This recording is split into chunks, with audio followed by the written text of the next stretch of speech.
Hey y'all, it's time for a little Law of Assumption 101, so let's jump into it. So one question I get asked a lot is, why is my 3D showing me the opposite of what I'm affirming for? Now, this is a very popular question, especially for people who are just now getting into the Law of Assumption, but the answer is your 3D is dead. Your 3D is a dead world. So when you're affirming for what you want and you're experiencing something that's the opposite of what you're affirming, those are just your old assumptions and beliefs, right? They don't have anything to do with you anymore, because when you decided that you're a new version of yourself, you're the version of yourself that gets what they want in love and relationships, you're the version of yourself that gets what they want when it comes to a job, whatever the case may be, per desire that you are manifesting.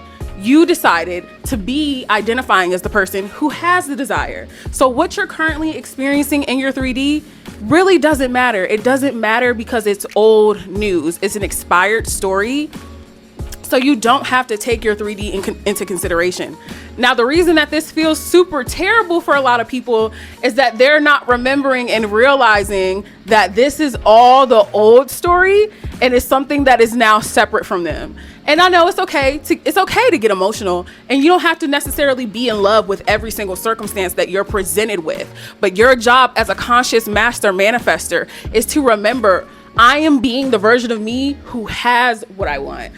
The 3D is where a lot of people get tripped up in their Law of Assumption journey, primarily because of the meaning they're assigning to their current 3D circumstances. I'm not saying you have to be in love with your circumstances, but practice going neutral.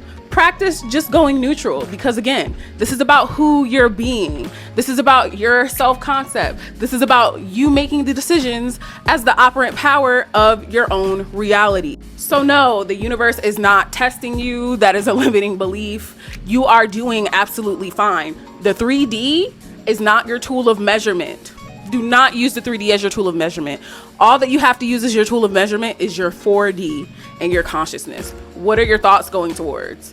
Who are you telling yourself that you are? That's your only focal point, truly. And when you learn to master this, I'm telling you, you will have Law of Assumption on lock.